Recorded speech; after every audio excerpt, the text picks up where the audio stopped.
Olá, bora mergulhar na lógica de um conceito que é central para muitas tradições: o pecado e o que vem depois dele.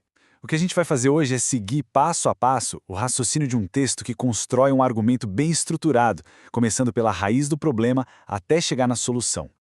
E tudo começa aqui, com essa ideia de Romanos que é a base de tudo. Todos pecaram.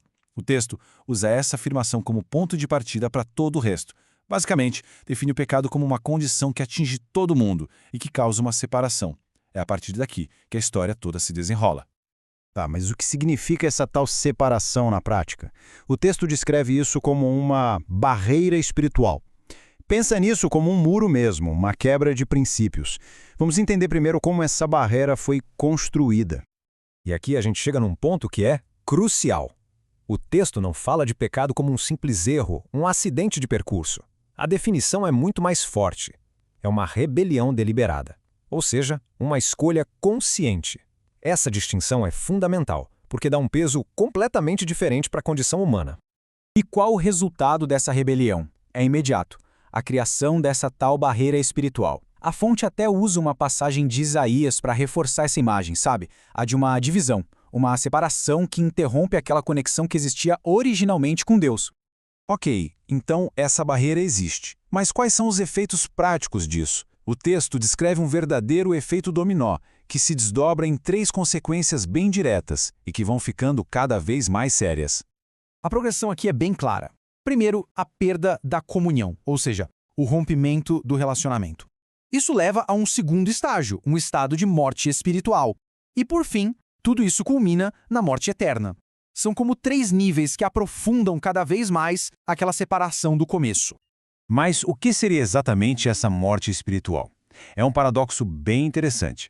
O texto define como a condição de estar fisicamente vivo, mas completamente desligado da fonte da vida espiritual. É como ter um aparelho na tomada, mas sem eletricidade passando por ele. E aqui a ideia é martelada de forma bem direta para não deixar dúvida. Pecado não é um acidente, é rebelião, é uma escolha. E o ponto principal é que, dentro dessa lógica, toda escolha gera uma consequência.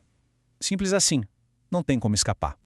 Bom, diante de um quadro tão pesado de separação e consequências, a narrativa chega num ponto de virada. A pergunta se torna inevitável. Depois de tudo isso, existe alguma esperança?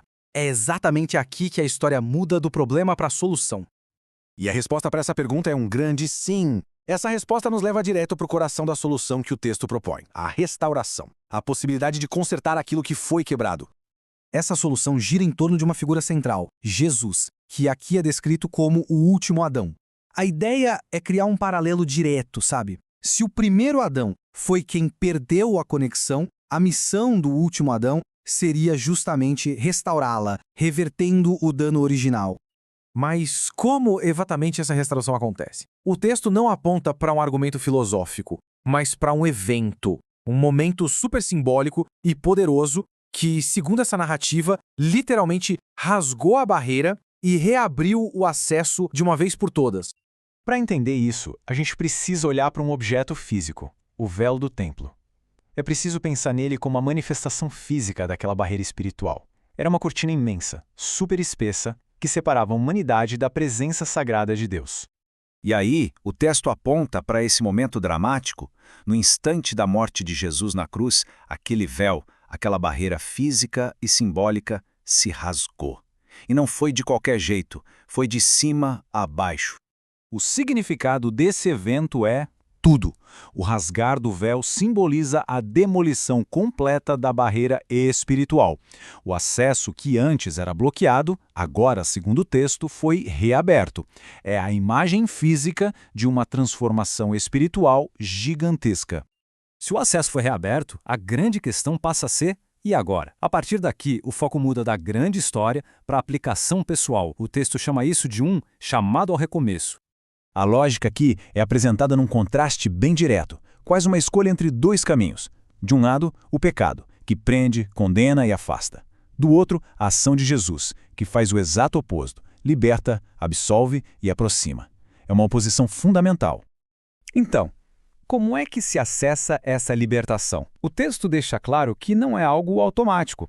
Existe um pré-requisito, uma chave para essa porta: o arrependimento. É preciso uma ação consciente, sabe? Um reconhecimento do erro e uma mudança de direção. E no final, tudo se amarra nesta promessa. Uma citação de 1 João.